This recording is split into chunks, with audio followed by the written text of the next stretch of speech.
I think we'll begin. So thank you all very much for joining us at another of our Arab Gulf States Institute in Washington Gulf Rising series. We're looking at the ways in which developments are raising the profile and contributing to the development of the Gulf Arab societies. This one is particularly interesting. It's about GCC-East Asia relations, and a multifaceted set of questions, to say the least. And we've got a great panel that I'll introduce in a second. But let me kick it off by asking you to join me in turning your phone or other noise-making device off or onto silent. See, it's great. You just flick a switch. It's totally awesome. And then it's off. Now we don't have to bother. Also, let me explain how we're going to do this. The panel and I will have a conversation for about 45 minutes or so on a series of questions. We're not going to have fixed presentations. We'll just have a discussion. And then probably at about 1:30 or so, we'll bring you, the audience, in for comments and questions, and just please keep them brief. By way of introduction, let me just note that there seems to be an almost ideal symmetry of interests between East Asian states, particularly Northeast Asia, and the Gulf Arab countries, in the sense of perfectly positioned to be buyers and sellers. They are exporters of energy and importers of energy. One group wants to buy what the other one has to sell. So in a sense, that is the obvious relationship, and I think the beginnings and the fundamentals of the relationship, energy trade, is there. But there are all these complexities beyond that, and the relationship is evolving in very, very interesting ways, as we'll discover. The GCC countries, especially Saudi Arabia, the UAE, and maybe even some of the others, have been adopting a new leadership role in the Arab world perforce, because of a vacuum, not because they necessarily want to or because they're ideally suited, but because there's nobody else. It's them or nothing. So there's that. East Asia also, particularly China, but also to some extent Japan, Korea, et cetera, are growing in their international profile. China is becoming a global power, and because of the Belt Road Initiative, a kind of a pan-Asian power, taking it all the way to Southwest Asia and into Africa. And so this creates new dynamics well beyond energy trade. So there's an effort on both sides to develop much more diverse relationships and to expand, so not just weapons sales, but military relationship, intelligence relationship, cultural relations, and others. So we're going to look at all of that today. And to do that, we have this terrific panel with us. To my immediate left is seated, and we're extremely honored to have him here, Ambassador Chaz Freeman, who's a former Assistant Secretary of Defense, Ambassador to Saudi Arabia, Acting Assistant Secretary of State for African Affairs, Chargé d'Affaires in Bangkok and Beijing, and now a senior fellow at Brown University's Watson Institute, and the author of many books, which I've read most of them, and they're terrific. And he gave a talk, which we've got available today, about U.S.-China relations that I thought was really brilliant. And then to his immediate left, Haihong Gao is a Director of Research Center for International Finance at the Chinese Academy of Social Sciences Institute of World Economics and Politics, and again, the author of very important and respected books on the subject. And at the end of the table is Mohammed Al-Sudairi, who's a research fellow at the King Faisal Center for Research and Islamic Studies in Saudi Arabia, and we saw each other there, which was great. And he's pursuing a PhD at the University of Hong Kong, and is an up-and-coming, really kind of very focused expert in these affairs, and we're really glad to have him. And finally, to my immediate right is Dr. Bingbing Wu, who is Deputy Director of the Department of Arabic Language and Culture and the Director of the Institute of Arab Islamic Culture at Peking University. And again, a scholar with a great deal of experience in the Arab world and a tremendous amount of expertise. So let's begin by looking broadly at where the relationship is going. And I guess I would begin by asking you, if you could point to a single trend generally in Gulf East Asian relations that we ought to be paying closest attention to in the next sort of year or two, what do you think it would be? Where's your attention most focused? And let's begin, and then we can narrow the aperture as the conversation continues. Let me begin with Ambassador Freeman.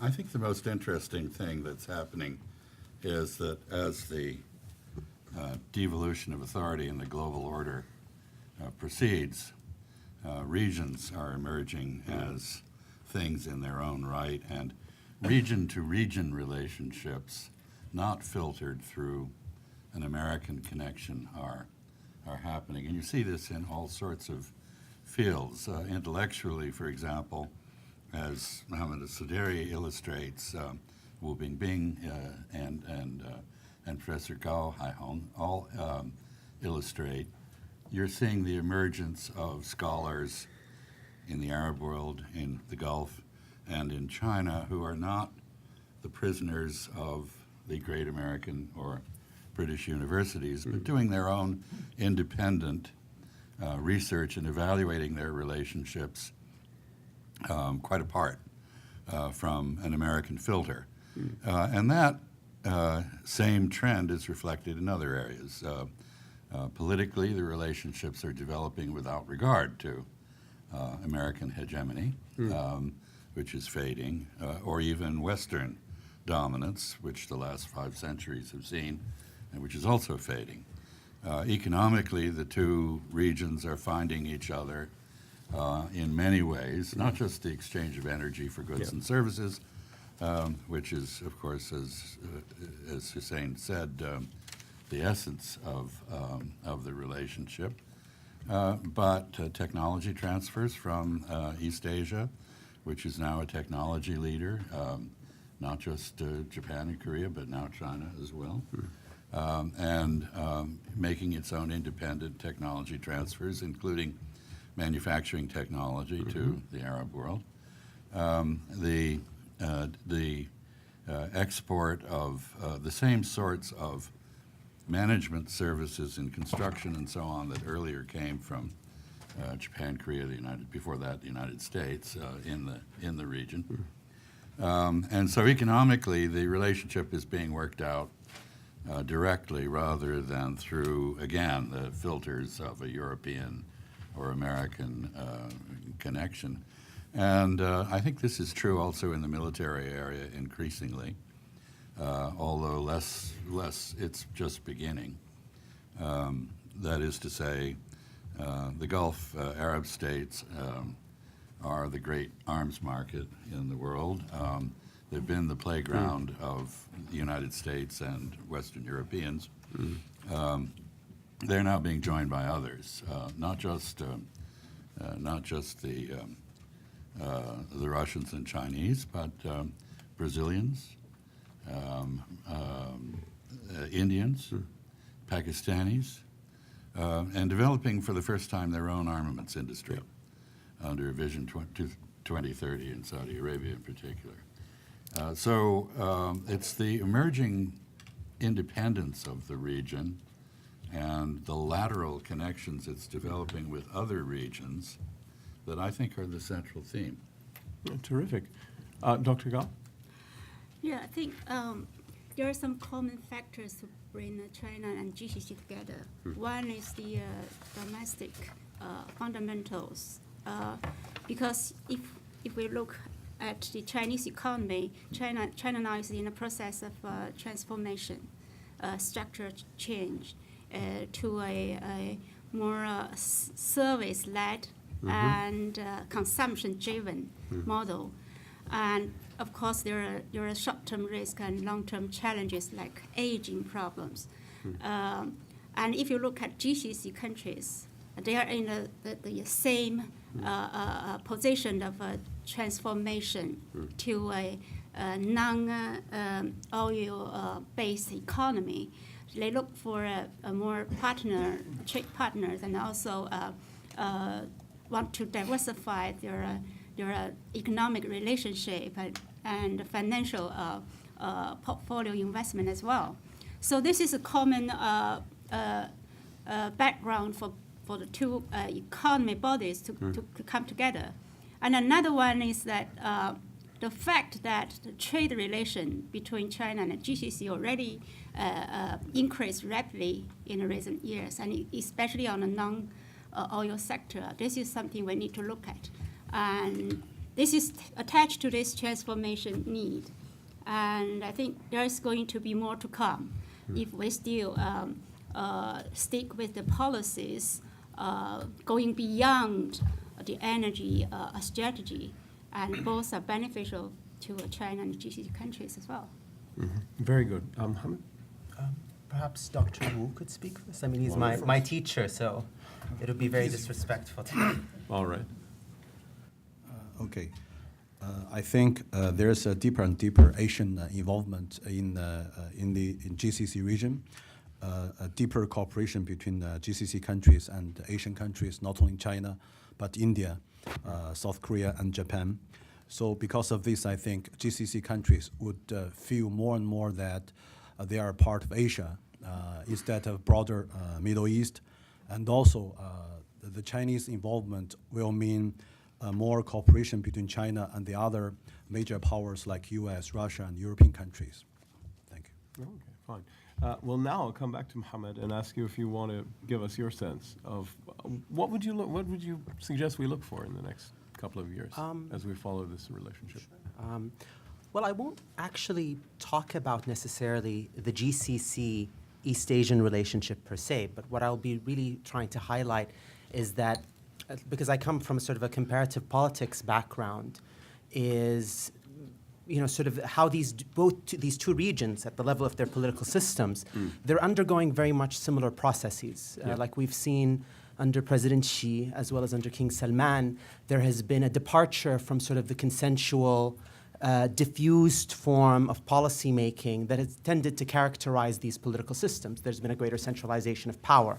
And the instruments deployed by Chinese and Saudi elites have also been very similar in the process of reshaping their political systems and centralizing them. Huh? Anti-corruption. Anti-corruption. Well, I had some issues with people making that comparison, but yeah, that is one instrument. And I can tell people why I have an issue with that comparison later on. But also just simply breaking down the security apparatuses that have existed. You can see similarities with what has happened with Zhou Yongkang, and say with what has happened with the networks with Prince Naif, Prince Mohammed bin Naif, afwan.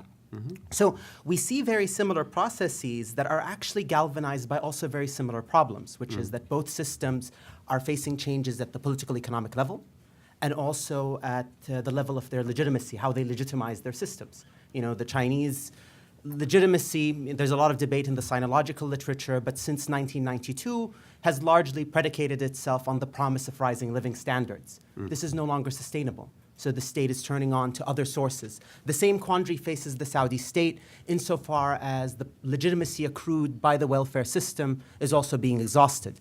So the elites are facing very similar problems and quandaries that makes it a very interesting moment to juxtapose both regions.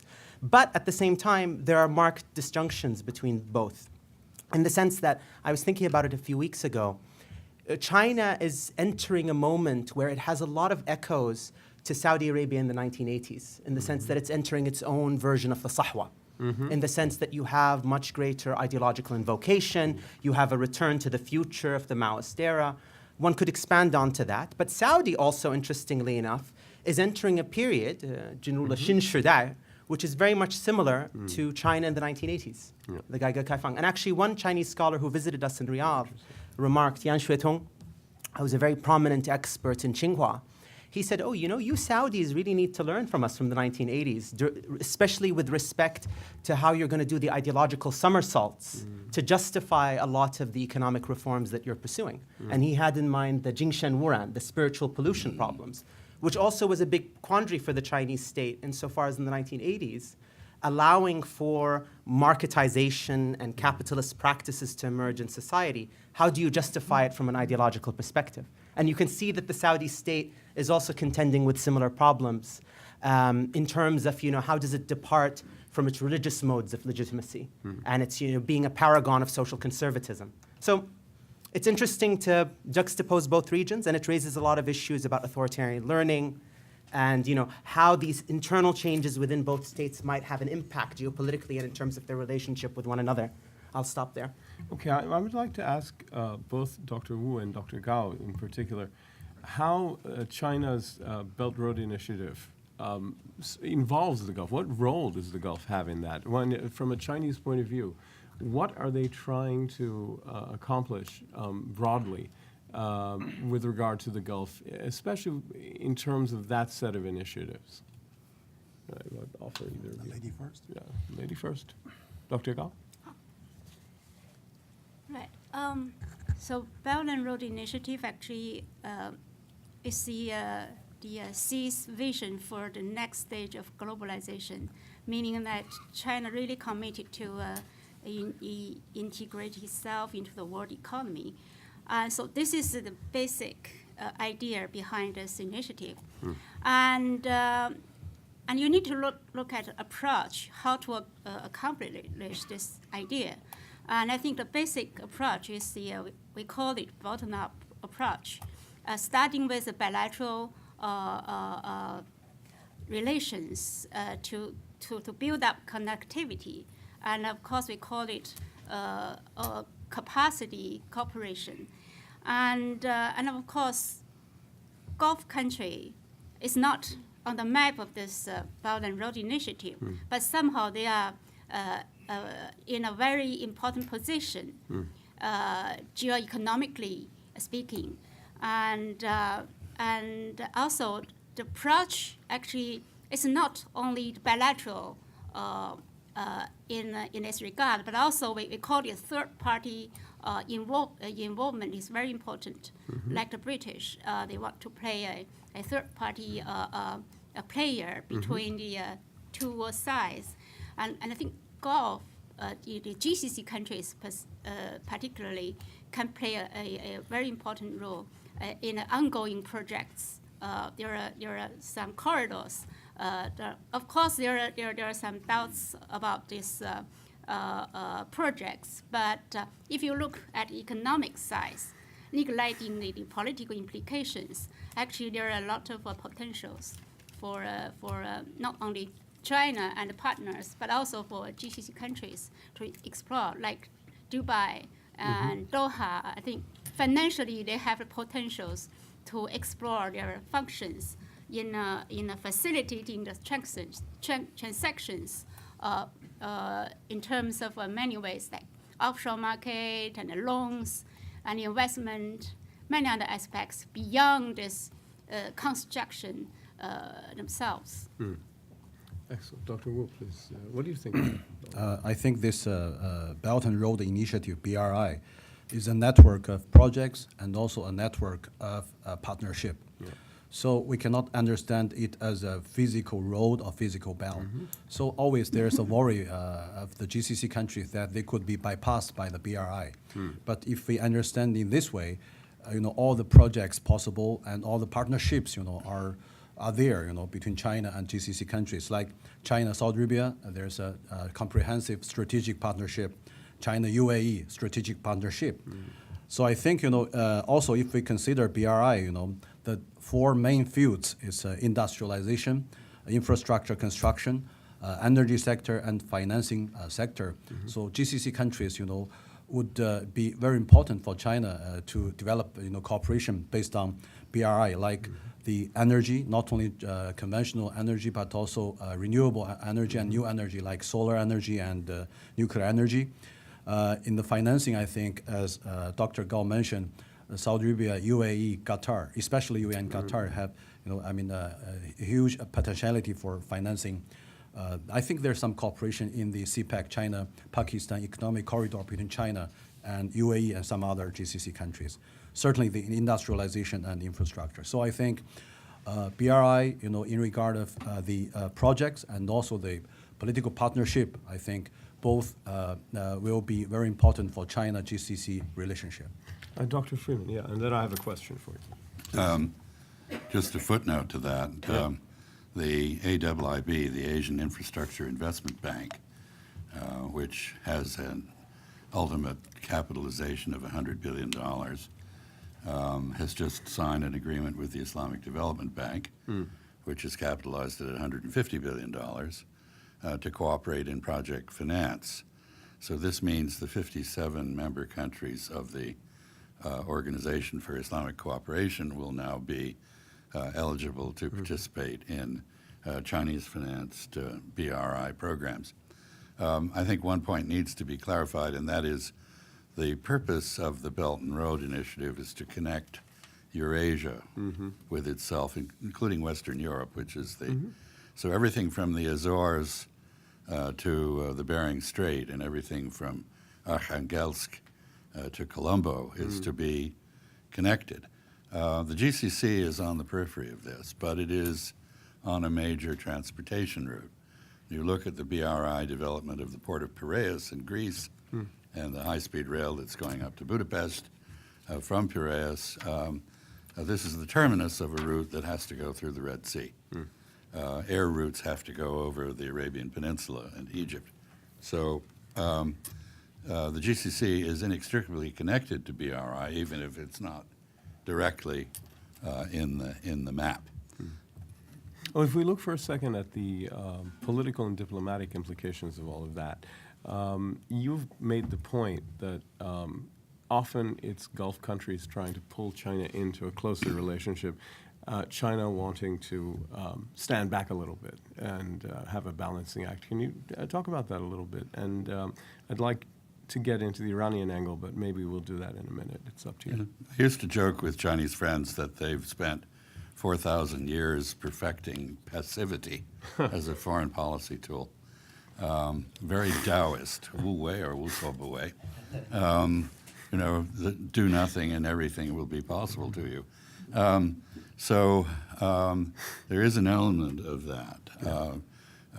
And it's illustrated both in the BRI and in the Gulf relationship with China. The BRI is essentially an offer of money. Yeah. It is not asking anybody to do anything. It just says, here is a pot of money intended to finance connectivity, which could be roads, railroads, pipelines, airports, seaports, or industrial estates within that network. If you have a project that fits within this, our banks are authorized to lend to you. Yeah. That's all it says. Networking Doesn't ask anybody to do anything. It leaves it to them to take the initiative. Right. And many are, increasingly, countries are. Same thing is happening, I think, in the GCC and Iranian-China relationships. It is the GCC and the Iranians who want to establish the connection with this new rising power, great economic power, great consumer market, great oil market, gas market, great manufacturing center, great source of technology. It is not that the Chinese are out selling themselves. They're being asked by the people in the Gulf to come and do things. And why is the Gulf doing that? First of all, because the Chinese have a lot to offer. They also don't come with the political baggage of demands on ideological demands, changes in political structure and whatever that often Western countries do. Finally, by diversifying relations to include China, the Gulf states gained greater freedom of maneuver internationally and some measure of reduction in their previous overdependence on the United States. Right.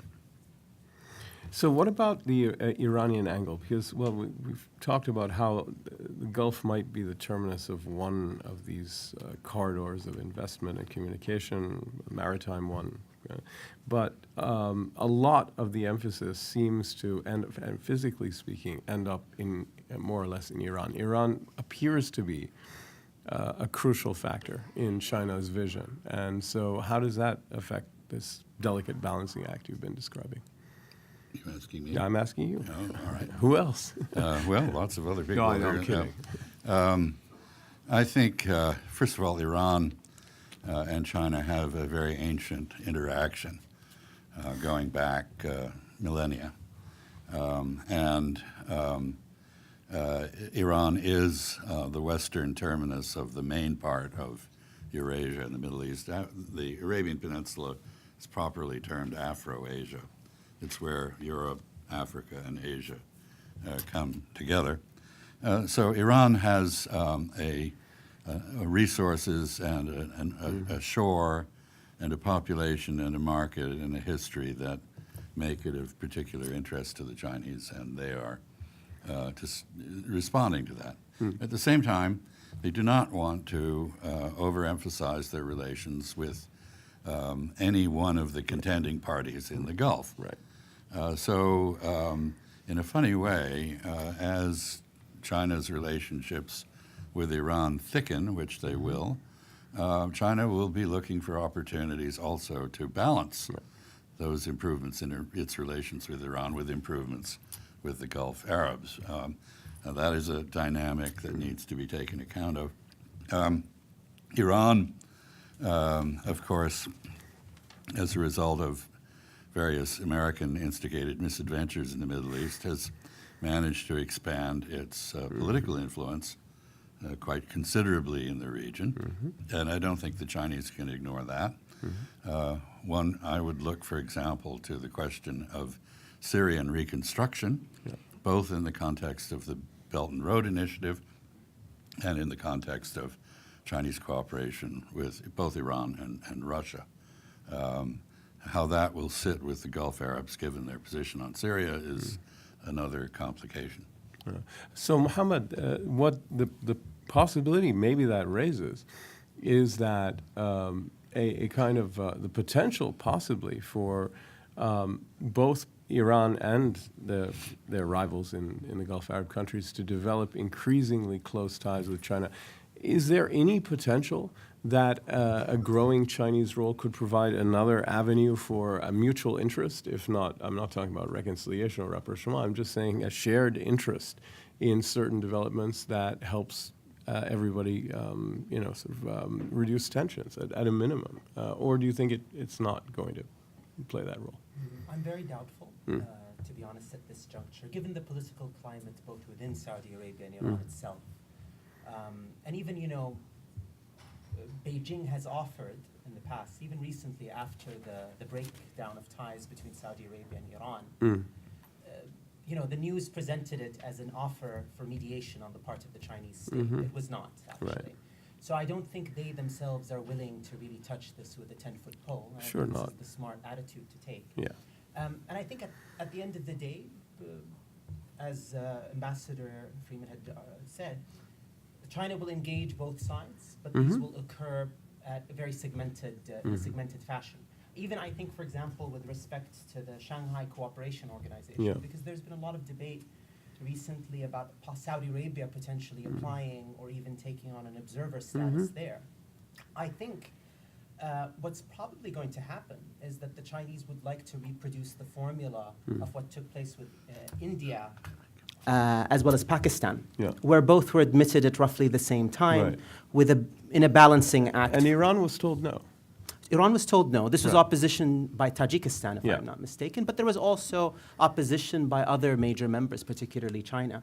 So I think, this would be just another manifestation, if both are acceded and accepted into the SCO, of how China is going to really continue balancing these various actors together. That's very helpful. Ambassador Freeman, you want to add something? Just Please. A point on the very rapid evolution of Saudi policy under the leadership of Mohammed bin Salman, and specifically the de-emphasis on militant Islam as the instrument of Saudi policy, the liberalization in religious terms of Saudi society. This opens the possibility of an entente with Saudi Arabia directed at curing the ills of Salafi jihadism. And the SCO, the Shanghai Cooperation Organization, was founded essentially, it's often ridiculously compared to alliances like NATO and so on. That was not the point. The point was to cooperate in inhibiting and in dealing with Islamist identity and terrorism. And so under the Shanghai Cooperation Organization, each of the members has committed not to allow militants or separatists from any of the other members to find safe haven on their territory. And they've engaged in joint military exercises directed at suppressing terrorism. Saudi Arabia would have been a preposterous candidate to join this organization some time ago. It may be in the process of transforming itself into a candidate. Yeah. Dr. Gao, I'd like you to talk for a second about where trade is going between the regions, because it would appear that there's a considerable uptick in non-energy trade. So I'm wondering if you can describe that. Tell us a little bit about what's been happening in what sectors that's growing, and what are the implications of that whole new part of this relationship in terms of trade in particular. Right. So far, the energy trade between two parties are still the major part of this.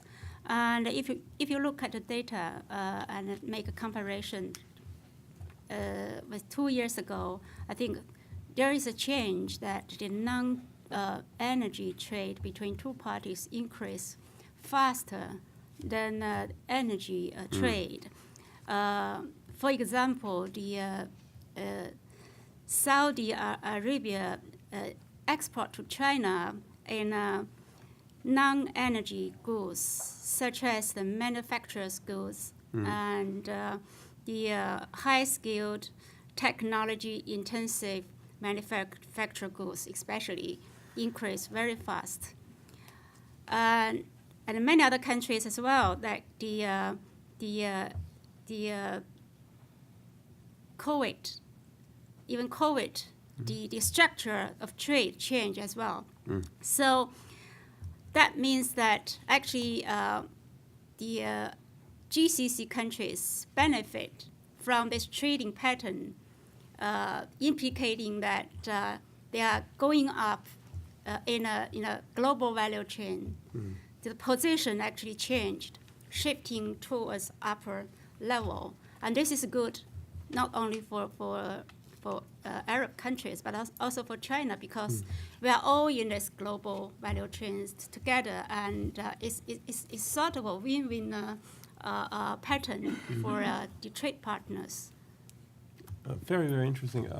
Dr. Wu, can I ask you, how are these relations being institutionalized, these growing relations? And what are the implications of that, those forms of institutionalization? What's missing in all of that?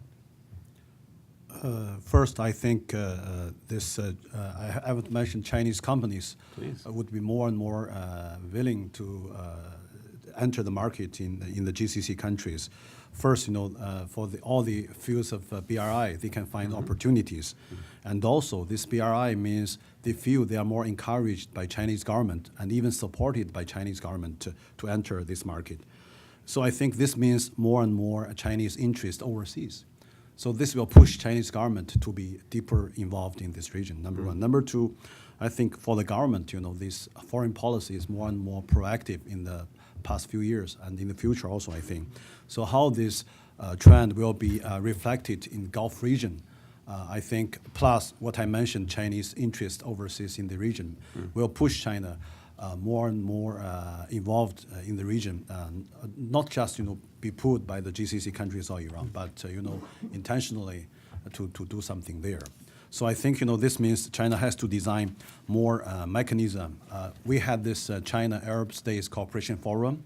We have China GCC Strategic Dialogue. We have AIIB, and I think some GCC countries want to be a part of Shanghai Cooperation Organization, and also SICA, this conference of this mechanism confidence building in Asia. So all these mechanisms would contribute to strengthening China-GCC relations. What's the impact of the boycott of Qatar by Saudi Arabia, UAE, and Bahrain in particular, Egypt not being part of the Gulf? But how does that impact the building of these new relations and the institutionalization of these relations? First, I think is a test of Chinese foreign policy, but China, insists to having a balanced foreign policy towards the different countries in the region. We don't want to be enemy of anyone in the region. We want to be friend of everyone.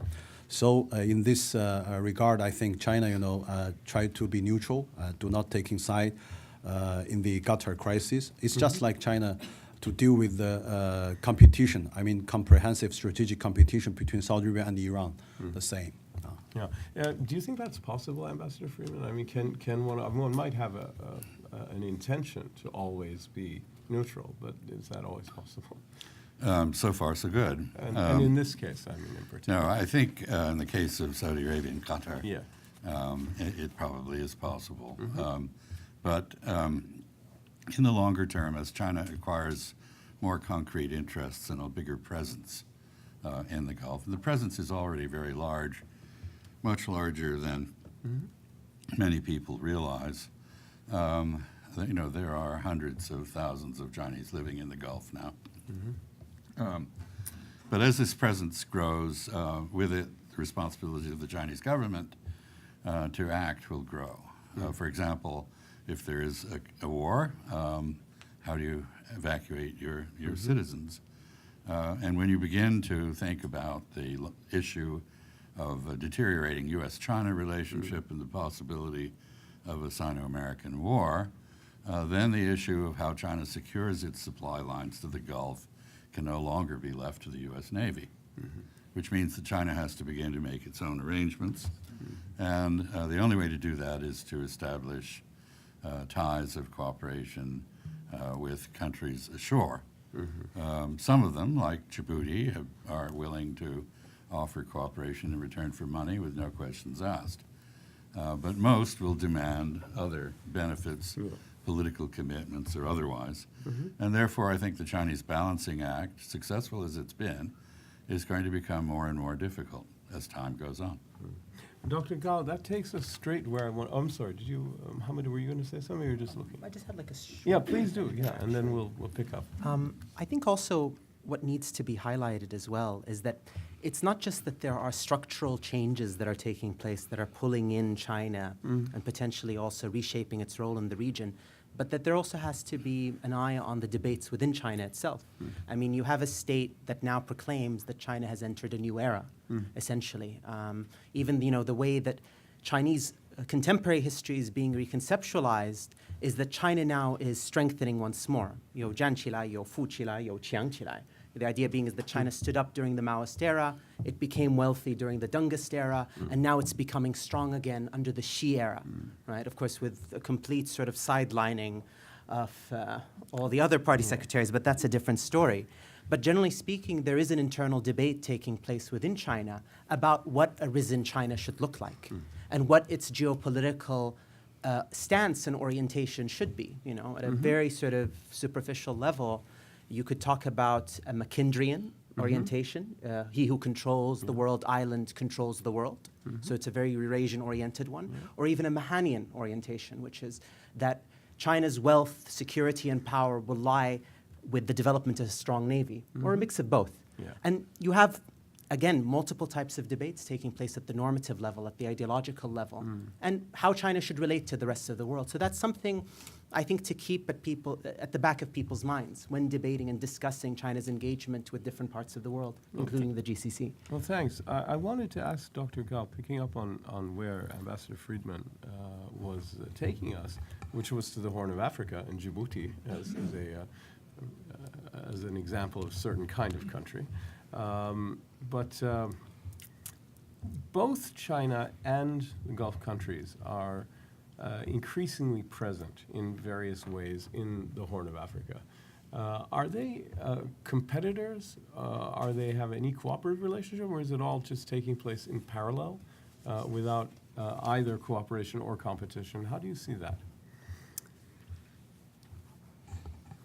Well, I think they are, to some extent, they are competitor, but in a very healthy way, because when they talk about the project and infrastructure constructions, I think there is huge gap of the demand to meet. And I think the more investors, the better. So I think this is something, they compete in a very good way, and I think I don't see any negative consequences of this scenario. And of course, Yeah, please. and of course, they conducted in a parallel approach, which is also is better. I mean, China has its own advantage to do this projects and to do the investment in the infrastructure, and Arab country has its own advantage. So this is something it's like hand in hand to compete and reach a good result. Like that's really interesting. Ambassador Freeman, you wanted to add something? Yeah, there's another illustration of the effects of interaction between the U.S. and China on this business of a competitive or cooperative relationship in, for example, the Horn of Africa. In 1973, President Nixon threatened the Arab countries with a food boycott, which resulted in Saudi Arabia becoming the world's fourth largest producer of wheat at an extremely uneconomical price. Those days are gone. But many people believe we are on the cusp of a U.S.-China trade war in which one of the major targets of Chinese retaliation is already sorghum from the United States, but other feed grains are likely to be in the mix. And it's instructive to go back to 1973 because Nixon also embargoed soybean exports to Japan. And the result was the development of the Brazilian soybean industry, which is now our major international competitor. So I expect that the investments that the Arabs and the Chinese are already beginning to make in the development of African agriculture are going to be spurred if indeed we do get into a trade war, because both will see an interest in reducing dependence on an unreliable supplier, the United States. And feed grains should do very well in the Ethiopian highlands, and especially with new dams stealing all the water from Egypt. All right. I want to bring the audience in just a second, but I just want to ask my own final question to everyone. I'll begin with Dr. Wu, but I would like everyone to think about this and maybe give us a very quick answer on it. What are the most obvious untapped opportunities for strengthening these relationships, whether it's trade, military, diplomatic, political, cultural, educational, whatever it might be? What would these countries be well advised to focus on in the near term? Untapped opportunities. Yeah. I think there's a mutual need from both sides. For example, the GCC countries want to have their own defense industry. So this means, it's a larger market, and China can offer something. Especially China can not only offer the products, but also offer some technique, in this sense.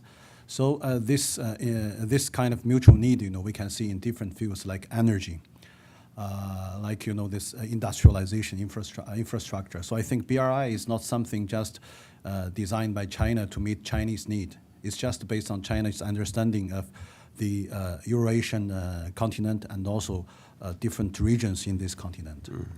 Thank you very much. Mohammed, would you like to give us your thoughts on that? I think, I've been saying this for a while now, to the point where I think people they expect it and are bored of it, and it's also self-serving, but that there is a very serious knowledge deficit, I think, that exists between both regions. I think China is much better insofar as it has a much more venerable tradition of teaching Arabic.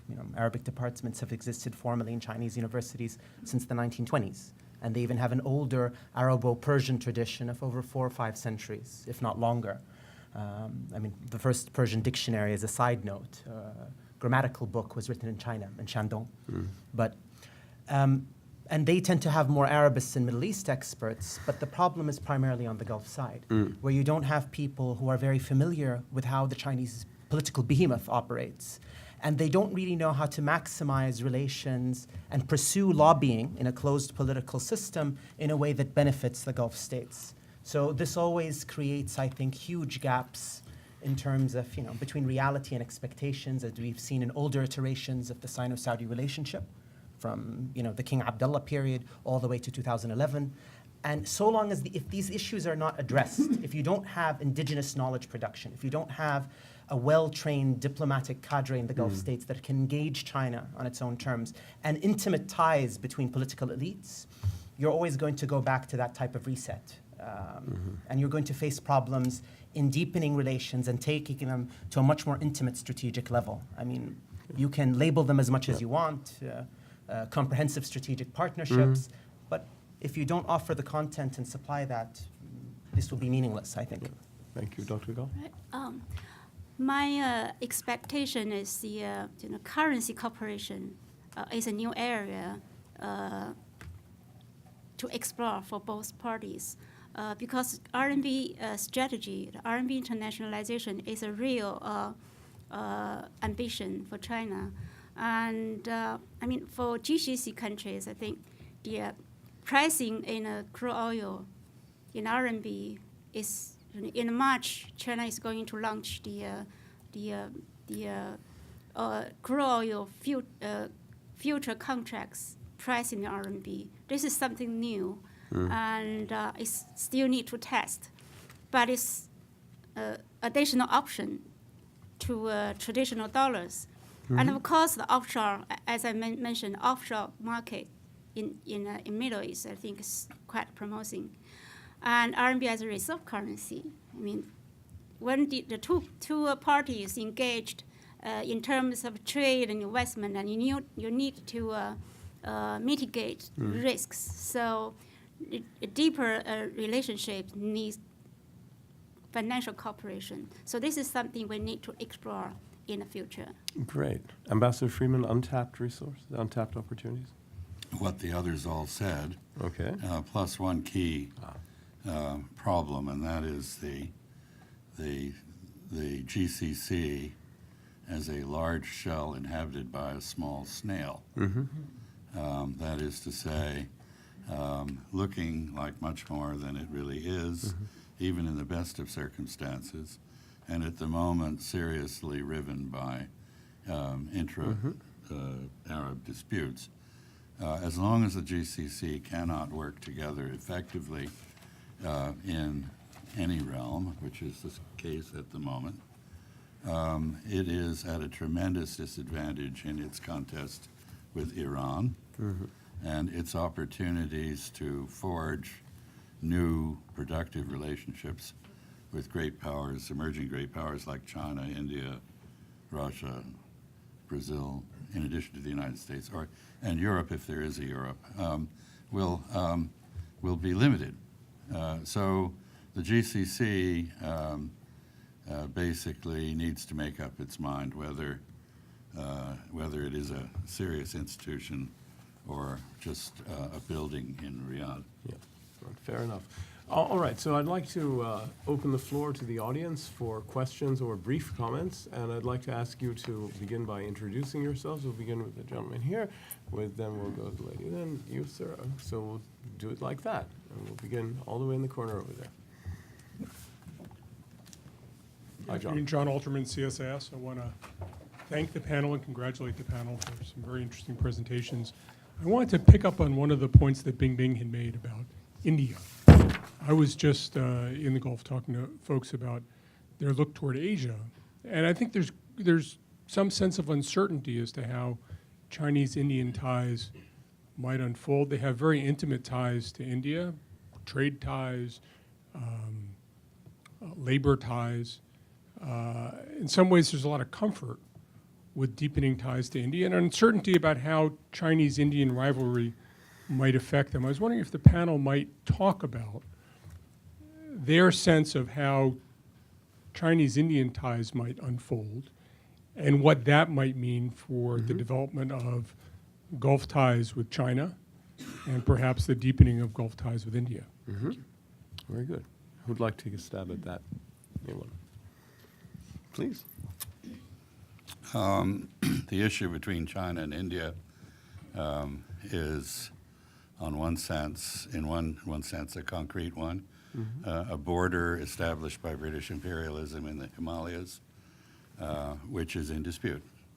There's been a Chinese offer on the table since 1954, reiterated 1959, answered by the Indians with a military push that led to a war in '62, and reiterated on numerous occasions since then, which would trade Chinese claims in the east for Indian claims in the west.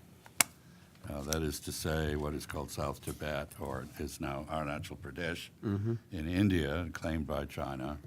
The Chinese would relinquish to India in return for the Aksai-Chin area claimed by Indian Kashmir in the West. Democracies find it extremely difficult to cede territory, and India exemplifies this problem. Therefore, where there's has been willingness on the Chinese side to compromise, there's been really none on the Indian side. I don't see that changing. The two sides have worked out effective mechanisms for managing military interactions along the border. This is the only border that China has now, other than maritime, unsettled maritime frontiers, where there is active military confrontation with another power. In the Himalayas. In the Himalayas. And so the other dimension of this, of course, is India's aspiration to lead at least part of Asia and its view of itself as a rival to China, which the Chinese have very insultingly refused to acknowledge. I mean, the Chinese don't take the Indians seriously as a rival, which is very annoying to the Indians. This goes on. If there were a conflict, which I don't expect because I think the two sides do know how to manage the concrete issues between them, it would quickly spill over into the Indian Ocean. And the Indian Navy is planning to interfere with Chinese commerce to the Gulf. So it would quickly become an issue in the Gulf. And that is one of the things that the Gulf needs to be aware of. The other problem, of course, is not between China and India, but between Pakistan and India, where China has an interest in preserving the independence of Pakistan as a check on Indian dominance of the South Asian region. And there another conflict is possible despite the nuclear inhibitions that now exist. So this is an area of concern, should be a concern to the Gulf. It's something that should be part of a Gulf China, Gulf India strategic dialogue. It should be part of contingency planning in the Gulf. My sense is it is not. Excellent. Then we had Dr. Wu, I'm terribly sorry. Oh yeah, I think really China-Indian relationship is a challenge to China, but also to India. For BRI, I think India doesn't accept the BRI and want to have their own things. Especially in Iran, they try to develop Chabahar Harbor, Right. and they think CPEC and China-Pakistan Economic Corridor is a counterbalance India. Yeah. But for China, it's a method to stabilize Pakistan. Right. This stabilization of Pakistan is good for South Asia. And also this new concept of, it's not new actually, Indo-Pacific, I think is a challenge to China also. But I think first China would be self-restrained. We can see this in the recent Doklam, some conflict. And also there are platforms like BRICS and Shanghai Cooperation Organization that China and India can talk to each other. And also I think it's a challenge to India to have an independent foreign policy. So if they follow Indo-Pacific fully, they have to change themselves. It's another challenge. Great. Ma'am.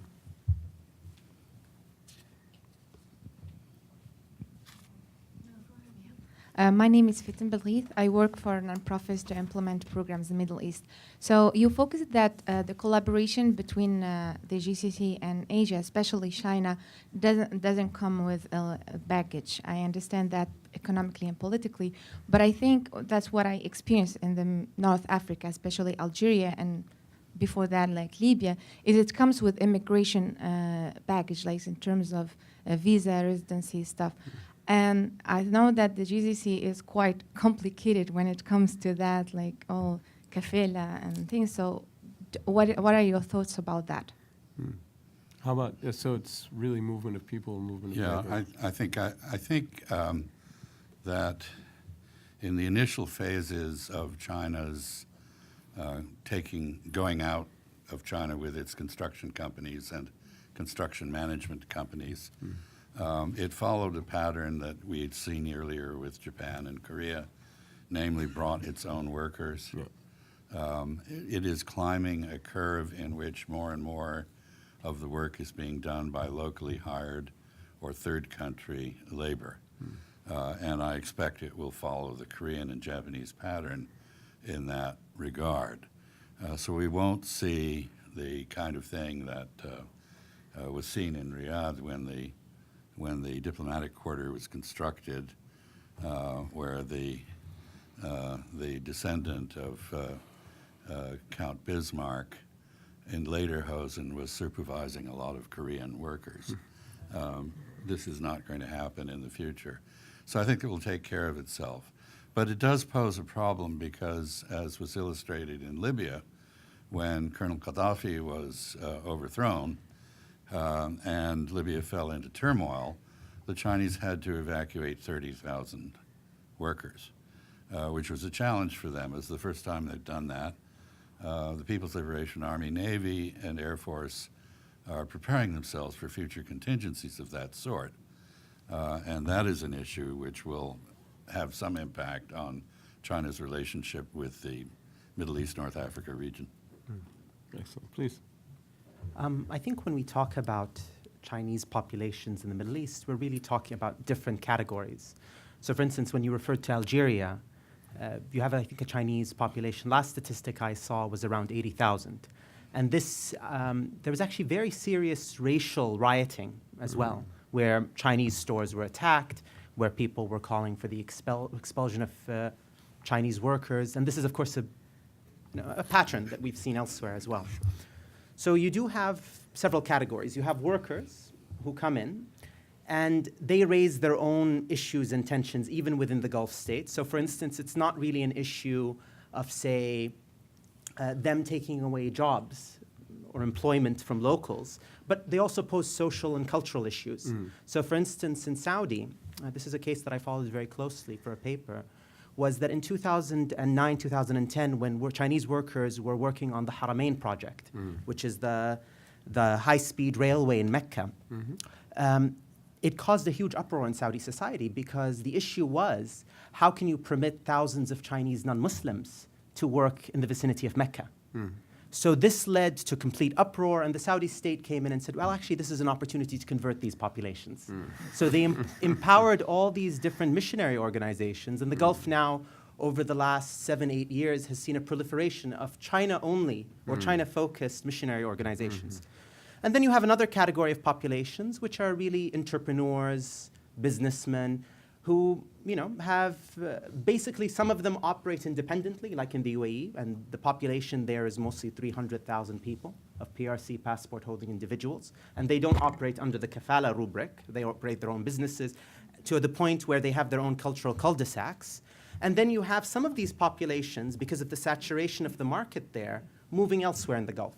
So the Dragon City that we see in Manama, the new Dragon Marts that are being opened up in Riyadh and Jeddah are largely run by individuals who came from these places. They go, of course, into partnerships with Saudis and Bahrainis and others, given the differences in the sponsorship system, but it doesn't constitute as big of a hurdle as you imagine it to be.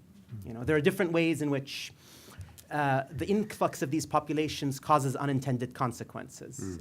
For example, the Chinese-only missionary organizations, which is a very interesting phenomenon in its own right. Thank you, Ambassador Freeman. Just to buttress one point that Mohammed very correctly made, many of the Chinese who are operating outside China are doing so entirely as individuals. Yeah. There are over 3 million Chinese living in Africa now.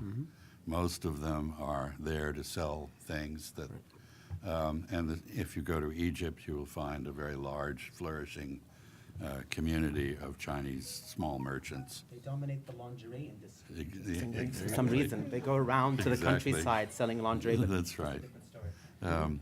So it isn't by any means monolithic, and each sort of presence has its own problems. Right. The gentleman there, and then we'll go over here. And then we'll come back. Hello, Horatio Ureta, formerly from U.S. Department of State. Right. Following up on Dr. Gao's comments about currency and all that, kind of a monetary question with geopolitical implications. Excellent. The $100 billion that, in capital investment, 150 billion here, all that, will that really be in dollars, or are the Chinese trying to do that in renminbi, or what impact would that have basically on the U.S. economy, which is the dollar is the currency reserve of most Right. nations? Excellent question. Dr. Gao, I think that's for you, and maybe it's Dr. Yu. Well, if you look at the funding source for BRI, the major player are Chinese financial institutions like the development bank or commercial banks. I think they would prefer to do RMB business when they make loans. So this is something happening already. And so that's why when we look at BRI, the benefit of it, I think RMB internationalization actually attached to this agenda. And of course, the project, when a trade created, and then between China and the partners, and then it's always, normally we use the US dollar. But why do we need US dollar? Because dollar is not part of this. So it is possible to use the RMB as a payment currency. So if you check the SWIFT gave the data tracking the RMB in payments. Actually, Middle East, this area is lag behind compared with the Europe, Asia. So there is a large scope for the two parties to collaborate on this currency cooperation. And of course, we need the central banks work together. And I think if you look at the policy paper, the Arab policy paper issued in 2016, there is one area, is monetary and regulatory cooperation. And this is a very important guideline for the future development.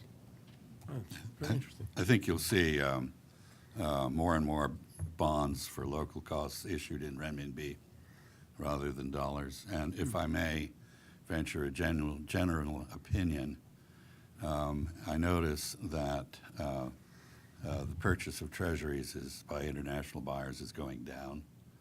And if you ask yourself why, just look at the Congress, which just added a whole lot of money to the national debt and which has absolutely no plan, no idea how any of those debts will be retired or what we might do if interest rates went up and we had to service that debt at higher cost. So if you were a prudent investor at a central bank somewhere else or in a large investment bank, you would be very cautious. And I think we're seeing the beginning of the removal of the dollar from its monopoly position internationally. It'll be a slow process, but we will end up with a currency system internationally in which exorbitant privilege, to coin a phrase, isn't a thing of the past. Right. Clear, I think. And then we'll go to you, and the microphone's coming, and then we'll go over here to Henny, and then we'll come back to you. So 1, 2, 3. Yes? Jean-François Saznek, Atlantic Council. Just to continue on this currency issue, I think in the long run it is very likely that there will be payments in renminbi for oil, but it will not happen until the renminbi is fully convertible. because otherwise the states of the Gulf will find themselves absolutely flooded with renminbi and will have only the ability to buy Chinese goods, which is probably not what they want to do. They want to buy in Korea as well and things like that. So until China decides to have the renminbi fully convertible, it's not going to happen quickly anyway. Okay. Any comments on that from any? Yeah, please. Right, this is a very crucial issue because the currency internationalization is it's not going to happen without convertibility, and I think China is working on that. And if you check the opening process in a capital account transaction, I think actually direct investment liberalized already, and the bond market and equity market is still subject to quotas, but there are many ways to move around the money through Hong Kong and London. And of course, the service sector in China is going to open, and ownership is going to open. And this is, we call it two-way openness. On one hand, the Chinese money going out, on the other hand, the foreign money coming in. So this is a part of the accountability and of course the openness of the capital account, which could be a crucial element for the RMB to be used as payment currency. But I think this is something Chinese government is really working on, but still there are risks because open up capital account, you also invent risks. Right. And this is what happened during the past years. The Chinese capital account is open and close and open and close. It's kind of a process of forward and backward. But for the interest of the Gulf countries, it cannot be just a relationship renminbi-China-Gulf. Right. The Gulf has to be able to open to other countries using the renminbi if it becomes a reserve currency. And that's my point. Until it becomes a reserve currency, not much is going to happen. Right, yes. Okay. Understood. So the point that you've made, Jean-François, which I think is important, is that there are two dimensions to this. One is how open the Chinese capital market is. The other is what are the terms of trade in the Gulf? Because if the Gulf is trading with a block of countries which accept the renminbi as a unit of trade settlement, then the renminbi becomes a great deal more attractive. And what we're seeing actually is a significant change in the GCC terms of trade with the United States versus China and others. So you have to look, I think, at both factors. No, excellent. Hen. Just following up on these points that Jean-François made, I just want to put in perspective we talked about GCC China relations. U.S.-China trade is about $650 billion. Europe-China trade is about $600 billion. So by comparison, it's a very small component of it. And I'm just wondering what that implies in terms of the economic policy priorities for China. The second is on the issue of the RMB. The capital account of China is not liberalized yet, and it needs some time to liberalize. They were well on their way, and then they stepped back in the past 18 months or so. It makes no difference whatsoever whether you price oil in RMB or in worry beads. It's all the same thing. It makes no difference about the price of oil and about the transferability of that. It might have some political dimension to it, and the political dimension is that countries that can pay and transact in RMB could bypass the U.S. Boycotts like Iran and other countries that the U.S. has imposed from time to time. But in terms of the rise of RMB as a reserve currency, I think it's well on its way, and it's only a matter of time when that happens. The IMF has already accepted it as one of the six component currencies of the IMF SDR basket. So my question really is that pending the liberalization of the account, are the GCC countries prepared to convert more and more of their considerable reserves into RMB, regardless of the opening and the liberalization of the capital account. Excellent question. Who'd like to tackle either or both of those, please? Well, I think from the perspective of GCC, as long as the trade partner diversified, and you need to have the diversified reserve system as well. And this is something, if you look at in the past years, actually the value of reserve declined because of the oil price, declining. And this is sort of, you need to have more resource to be the safeguard against external shocks. And one way to do it, to diversify your reserve portfolio, and this is something happening in many other countries, including European. The ECB included the RMB into its basket already. The German central bank declared they include RMB in their reserve basket as well. So this is the trend of the global reserve system. You need to diversify it. RMB is just an option. So China doesn't say anything. They don't ask. You include RMB, but it's individual country's choice. If you think it's a better choice, then you just do it. What drives this, I think, is mostly people in China who are exporting and who want assurance against currency volatility and would like, therefore, to price their exports in their own currency. There you go. And that factor will continue to push things toward greater use of the renminbi. But in the end, it goes back to Jean-Francois's point that it's how much trade is done and with what currency you can easily settle that trade. Very quick, yeah, and then we're going to go to, yeah. You can.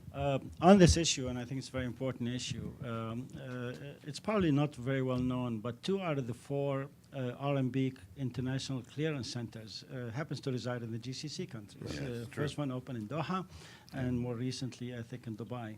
So that clears up the opportunity for transacting and for settling It's a currencies. good point. There- That's actually There's a a good point you made, which I'd like to just make one comment on, and that is, to a great extent, nobody would be talking about replacing the dollar as the universal currency for trade settlement if it weren't for the proliferating number of sanctions that the United States is trying to impose through dollar sovereignty, which screws up trade patterns and is generally annoying to, or even insulting to foreigners. And so many people are looking for an alternative to SWIFT, somewhere where currency settlement is done without regard to the dollar or the Federal Reserve in New York. And I think that the renminbi is going to be part of such a system, but it will take time. Yeah. Professor Wu. Yes, I think first this pricing of oil. I mean, China buy Saudi, Russian oil to pay RMB, also linked with gold. So it's very important. Although it's not fully convertible, but this RMB can be converted to gold. Number 2, there's some bilateral currency exchange arrangement will help this process, I think. So it means, in this sense, the usage of dollar will be less, but RMB cannot replace U.S. dollar. Yeah. I wanted to ask you, here we're talking about protection of investments in terms of payments and currency and pricing. But you've talked about a different kind of protection of investment, China's strategy in actually politically volatile, diplomatically volatile places, where the strategy is soft protection, but potentially sometimes with a hot method, which I found a very interesting set of phrases. Can you explain this general approach? Yes, I mean the soft protection means China has more and more overseas interests. So to protect these interests, China would prefer to have right policy. I mean to have no enemy policy or all friends policy. So we will be friendly, and then these local governments will cooperate with China to help China to protect these interests. So I call it soft protection. But still, I mean, sometimes we need some methods like this evacuation of Chinese from Libya or Yemen. And at the same time, we are part of this counter-piracy mission. So we need, more warships in the region. So that's why China opened this logistic base in Djibouti. So that's what I mean is hard methods. So the combination of the two is Chinese way to protect our interest overseas. I thought that was extremely interesting, and I really wanted to ask you. Blackwater's founder, Eric Prince, has been involved in organizing Chinese mercenaries of the sort that we have come to love so much. That would seem to be ideal, wouldn't it? Yeah. Perfect. Mohammed. Although I'd also expand on the sort of soft footprint that China is developing in the region in terms of security, is that it's not just limited to sort of these military installations on the periphery, in Djibouti, in Gwadar potentially, and so forth. But also, one has to take into consideration the growing cooperation, and this is the aspect of authoritarian learning I wanted to highlight, is the interest of Gulf states in China's own process of big data collection and using the surveillance technologies that the Chinese state is now experimenting on, especially, for example, facial recognition. I know for a fact that there are elements within the Saudi security sector that have already moved on to actually purchasing and obtaining such things. And this offers a lot of venues for intelligence gathering on the part of the Chinese state. Then one has to take into consideration also, this is one facet of it, aside from drones and armaments and so forth, sort of the hidden forms of engagement. Yeah, no, that I mean, one takes a look at that and thinks there are a lot of customers for that sort of stuff, and these are some of them. We've got one more question here, another one, and yeah, let's take these two together, and that will be the end. And then we'll answer them both. Thomas Bonomo, American Humanist Association. I wanted to ask about what you see as the likely evolution of security relationships between China and the GCC countries, and how that is likely to impact or influence their evolving position on the Israeli-Palestinian issue in particular, assuming we don't end up in a major conflict before then. Thanks. All right, that's one, and then we'll take the other one right here, and we'll answer both of them.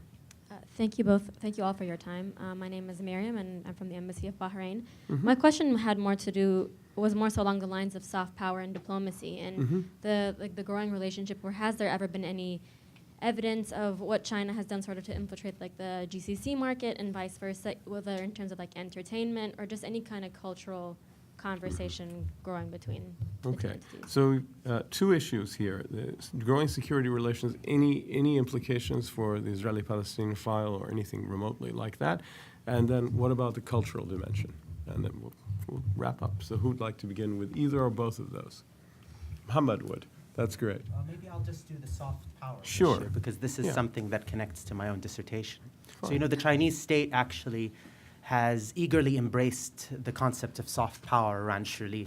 And there's been always a very avid readership of Joseph Nye's work in China since the 1990s, when his works were first translated. And this was something that was also endorsed at the level of the party leadership. And you see it in all the past years in the main documents, the concept of how to develop Chinese soft power. I mean, they've sort of re-engineered the term slightly differently. They don't see a role for civil society in it. But they see it as an important component in China actually realizing its global strategy. And with respect to the Gulf states, there has been an attempt to cultivate that. For instance, the Kongziyuan, the Confucius Institutes, there's one that has opened up in the UAE, in Jordan. There are talks also of developing China language institutes in Saudi Arabia, because there has been issues with using the term Confucius Institute. Some people, conservative constituencies in Saudi Arabia, have misunderstood the term to imply a religious center, but that's a different issue altogether. You've had also growing cooperation in, for example, creating joint animation between Saudi and China. There's been actually a children's cartoon series that has been pursued cooperatively on both sides. And also the Saudi government, under the Entertainment Authority, now the newly established one, is trying to also earmark several China-focused cultural initiatives that have been backed and supported by the Chinese state. So there is a lot of room for that. And maybe my focus has been too much on Saudi, but if you look at Qatar and the UAE, they've also been way ahead in terms of developing exhibits, bringing artists like Tsai Guoqiang, for example, the gunpowder artist, to hold a very beautiful exhibit in Methaf in Doha, where he used he just blows up stuff, but it's wonderful, you know. And But beautifully done. beautifully done, yes.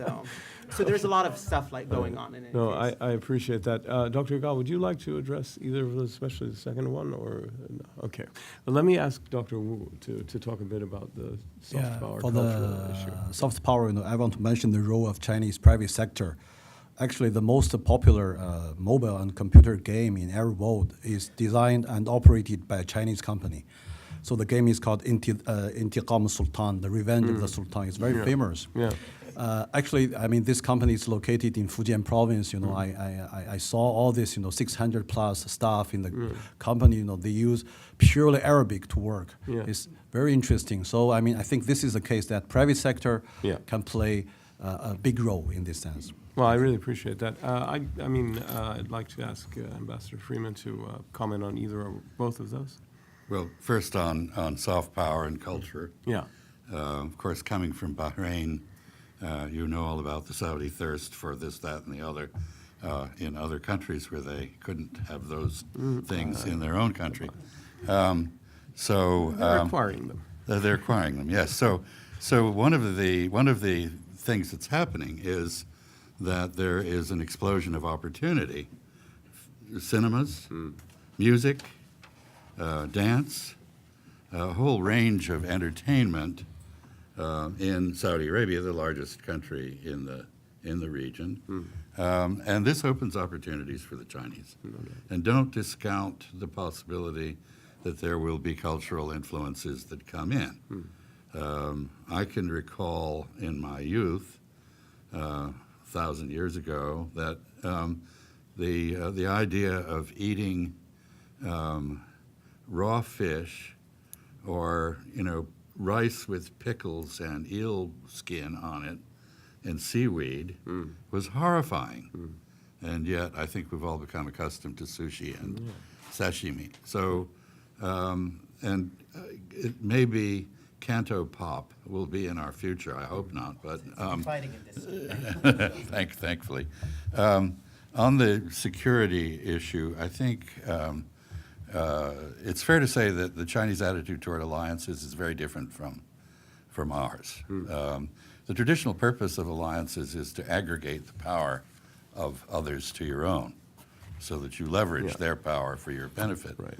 That's not always the case, but that is the traditional purpose. But when you acquire an ally, you also acquire a liability, and you give a hostage to other people. And the Chinese really look at allies as liabilities, not assets. So they don't want them. In that, they agree with George Washington. No entangling alliances.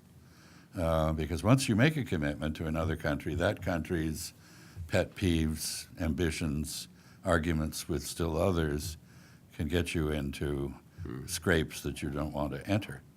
And the Chinese are very much focused on developing their own country, restoring its culture and its prestige and its international dignity such that it is respected. And they don't want to get into fights that aren't theirs. Right. So I don't think that there will be that sort of dimension to the GCC relationship, even if the GCC could get its act together, which at the moment is a big question. I've worked on the Israeli-Palestinian thing for 20 years plus. I can't think of any way in which the rise of China and its current trajectory really changes the equation in any meaningful sense. So I just thought I'd throw that out there. Well, it does produce a competitor to Israeli security and surveillance technology. It does do that, which changes the Israeli relationship with the region, but not necessarily the Israeli-Palestinian relationship. It doesn't make a deal easier to strike, and I wouldn't anticipate that. Anyway, I'd like to ask you all to join me in thanking our great panel. Well, thank you. Please. And do join us next time at our next Arab Gulf States Institute in Washington panel. So thank you.